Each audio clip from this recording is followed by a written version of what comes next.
Trop tôt pour chiffrer la perte, mais l'incendie a ravagé au moins la centaine de magasins et leurs marchandises. Ce feu s'est déclaré aux environs de 4 heures ce mardi, selon les badauds et les sapeurs-pompiers militaires en synergie d'action pour estomper les flammes. J'ai appris qu'il y a fait ici.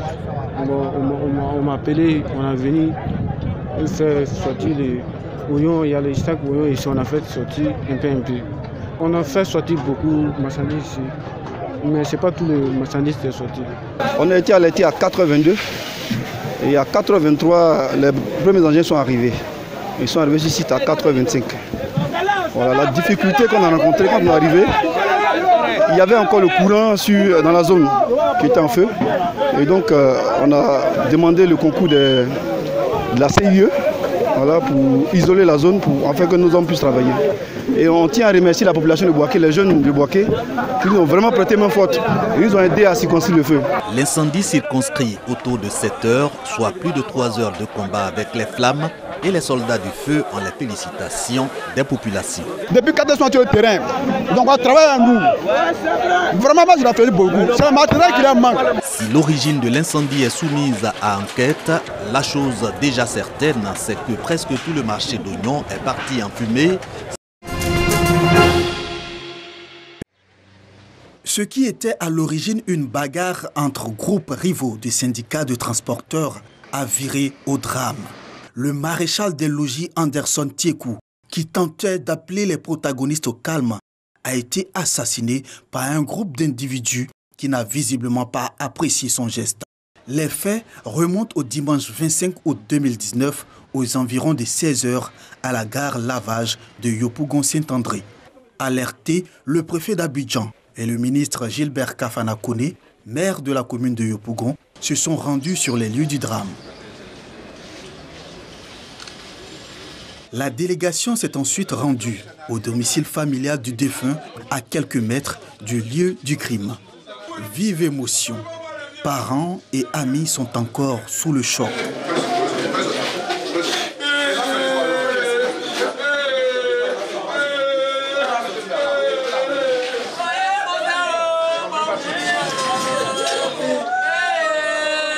Il est difficile d'admettre que celui qui est chargé de nous protéger, qu'on lui prenne sa vie dans des circonstances totalement inacceptables.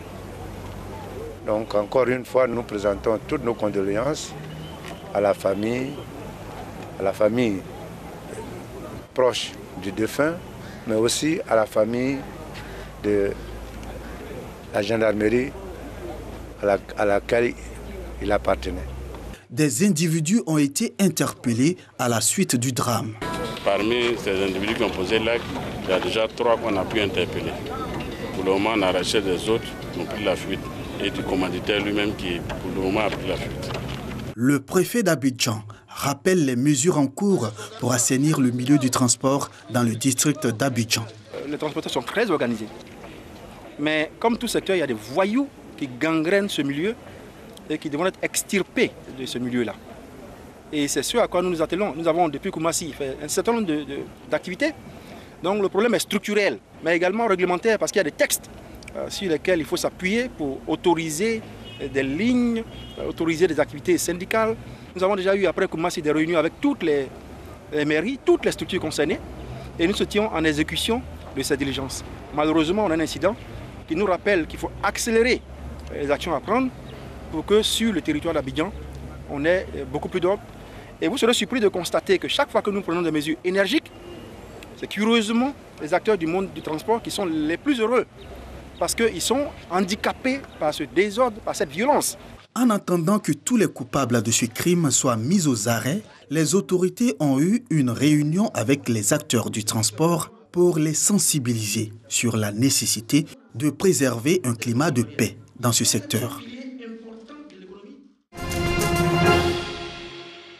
À partir de son téléphone portable, Annick vend des articles via sa page Facebook. C'est le même procédé que Chélina Kla utilise pour vendre ses articles confectionnés avec le pagne-dents.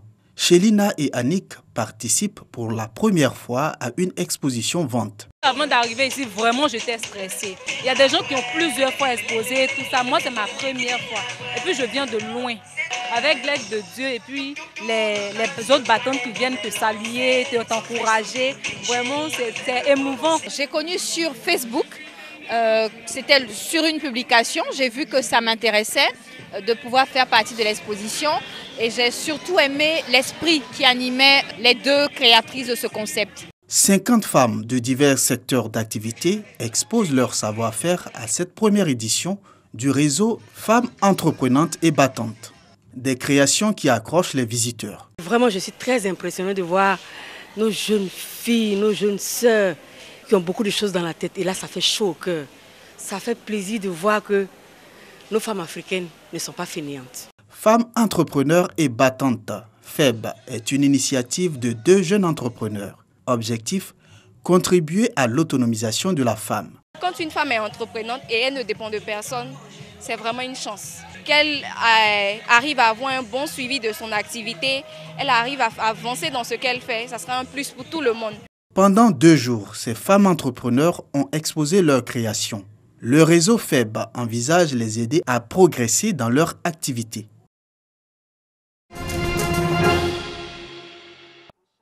Genoux fléchis, marche, méditation et intercession. Nous sommes en plein chemin de croix au sanctuaire marial de la basilique de l'Immaculée Conception de Lourdes en France. Les pèlerins ivoiriens épousent les sentiments du Christ, de la peine de mort à la mise en sépulcre, une histoire inspirée par des mystiques et retracée en 14 stations. Ils font mémoire du chemin accompli par Jésus les dernières heures de sa vie. Nous sommes venus vraiment confier nos vies au Seigneur, lui montrer combien de fois nous avons péché et que nous sommes prêts également à porter notre croix pour le suivre et aider également la Côte d'Ivoire à porter sa croix. Nous pensons aux malades, aux handicapés et surtout à toutes ces personnes qui sont persécutées à cause de leur foi. Et en même temps, nous, pèlerins ivoiriens, nous profitons pour prier pour notre pays, la Côte d'Ivoire, pour nos familles et aussi pour tous nos proches. Merci. Pour les pèlerins, le chemin de croix qui accompagne Jésus vers sa mort est une contemplation active pour aider chacun à entrer dans le mystère de l'amour de Dieu manifesté en son Fils. Maman Marie nous dit, choisissez la paix et non la guerre. Elle nous le dit pour que nous changions de comportement. Elle dit, convertissez-vous. Et dans la prière, Dieu vous accordera la paix. Ce message est lancé, c'est vrai, aux Ivoiriens, mais surtout, je pense, à nos gouvernants et à notre classe politique dans son entièreté.